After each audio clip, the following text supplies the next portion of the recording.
why do you say that they won't excavate it ever? Oh, the excavations are done inside of these structures. They're never going to go in. So I was just at Abu Sir the other day, literally 2 days ago, and they have completely sealed off the entrance. The opening into the structure is completely sealed with concrete. Wow. What's the Completely reasoning? sealed. Is it a naturalist philosophy? Is it like leave the past alone, or what's the reasoning? Well, they're trying to prevent further so there is so What's the there's motivation here? Yeah. so even, for example, now in this secondary chamber, there is a huge scaffold constructed over this area. And that's the only way to access this final chamber, is by using the modern scaffold that's been constructed inside of this thing.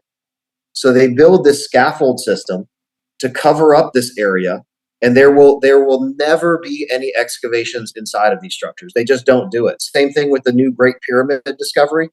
Is They that did for lack of curiosity? Is it like we understand this, there's no point, that kind of thing? It could be just a tourist money incentive, because you have to pay to go see these pyramids, right? And so if you close it and you're like, we're going to do an extensive excavation, you have to dismantle all the infrastructure, you have to make it inaccessible to people for a long period of time. And That I makes think sense. that's probably Well, I can imagine that being kind of an inadvertent we motivation. just found out 2 days ago that the Egyptian Ministry of Antiquities is closing the Great Pyramid of Giza for the entire month of June for maintenance repairs,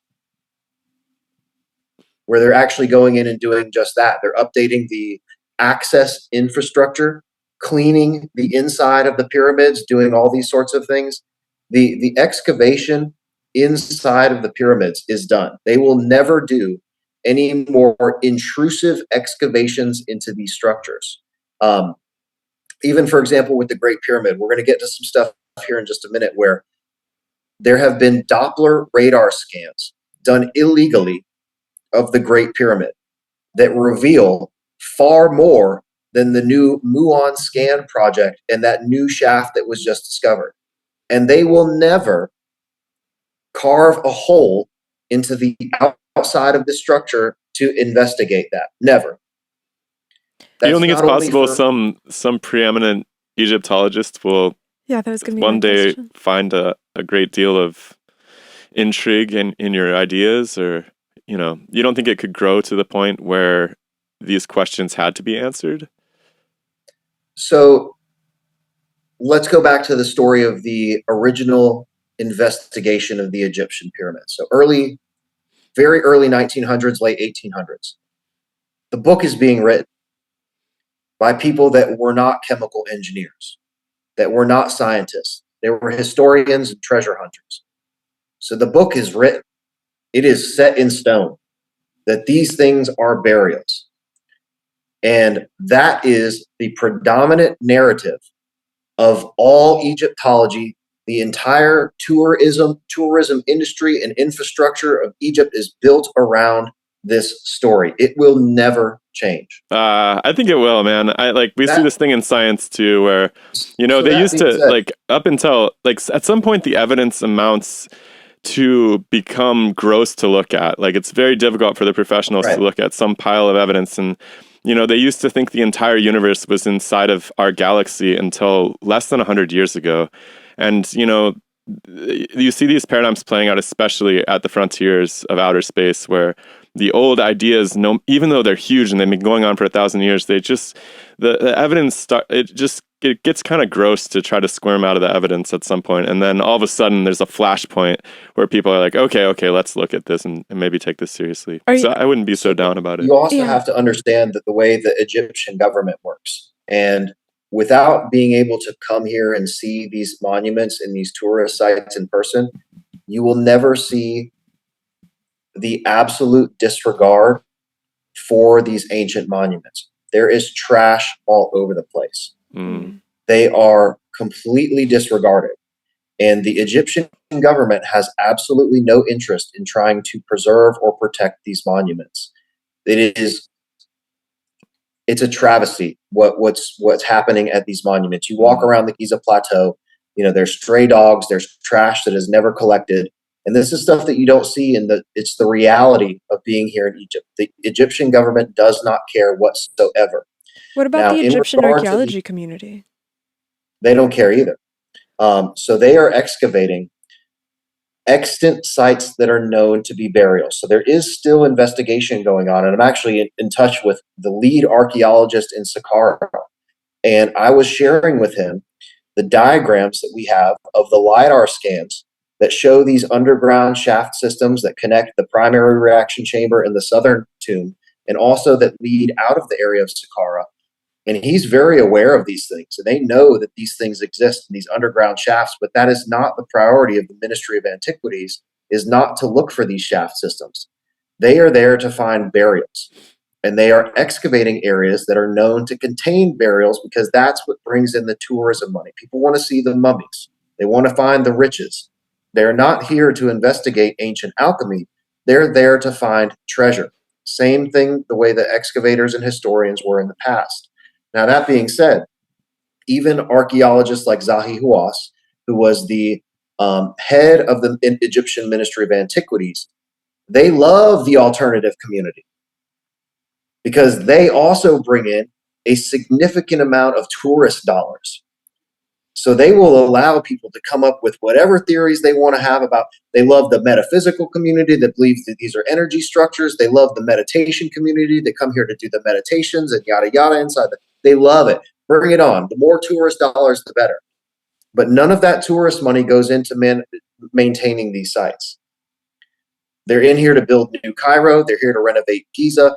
They have other priorities on their hands than investigating the true purpose of these structures. And I do believe that there's people in the know because again, the evidence, for example, inside of the Red Pyramid is so prolific for a functional structure as opposed to a burial. It's literally a smoking gun for the functional aspect of these structures. It cannot be ignored. But that is also why when you go to Egypt, your tour guide does not go in the structures with you. It is illegal. Well, they don't. It's forbidden, basically, not necessarily legal. But you go on an Egyptian tour, you're to go to any structure. You're not allowed to go into any structure, you said? Not me, but if you get a normal Egyptian tour guide from any tour company, those tour guides are not allowed to go inside of the structures with you. How do you have permission to go inside the structures? I'm not a tour guide. I mean, I am, but I'm just a tourist. I see. So if you come as you come as somebody to the site without a group, you're able to enter the sites? Correct. So me, for example, I live here, right? So I can go pay my access ticket to Saqqara, go walk up to the Pyramid of Winis and go inside because you pay entry fee to go inside. What I do, I'm a third party where I outsource a local tour company. They provide the transportation, the security, the Egyptologist guide, which you absolutely have to have if you're a tourist group. And I'm just a third party that facilitates bringing the people in. So I am not restricted from going in and out of these pyramids, but the licensed Egyptologist guide that has to come with you is not allowed to go inside the pyramids. Why is that? Because they can't explain anything in there. People ask questions that they don't have answers to. They're just there to tell you the narrative. This is the Pyramid of Djoser. It was built by Imhotep.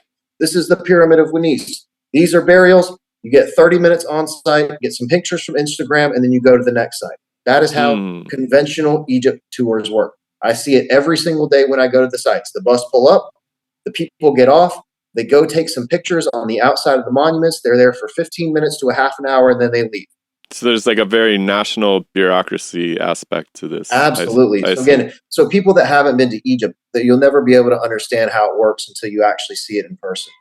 And I hope we can do that someday. This is a beautiful country, and I absolutely love it here. And I would certainly never say anything against the way that they're doing things, but it's very they're very intent in what they're doing. There's a way that these sites are operated, even to get special permission access. So Abu Sir, for example, is an illegal site.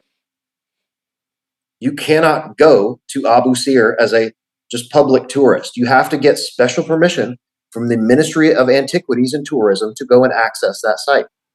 And that's the only reason I've been able to go, is I have connections with people that have, for example, my friend Isam, he's the directors of the monuments at Abu Sir. He had a tour group, again, these 25 Chinese tourists, and he knew that I was interested in going. He had arranged special permission access for them to go out there. And he said, hey, just come along with the group. So I was able to get access to that site. When I went inside the Osiris shaft, underneath the Giza Plateau, it cost a fortune. I don't want to say how much it cost because it was a fortune for them to open up a gate to let me go inside of this thing. And again, your guide doesn't come in with you. I had my friend Yusuf Alian came with me because he's not a conventional tour guide. But if you go to the Great Pyramid on a tour, your guide stands on the outside. He said, go inside, come back as quickly as you can. People go in there for 2 seconds. They turn right back around and come out. They don't look at anything. Oh, there's nothing in here. There's no burial in here. What is all this engineering? What is all this stuff? No explanation, and they leave. That's how it works. And that's why the narrative will never change, is because they don't want it to change. There's no impetus for them to change the story. You imagine rewriting the textbook?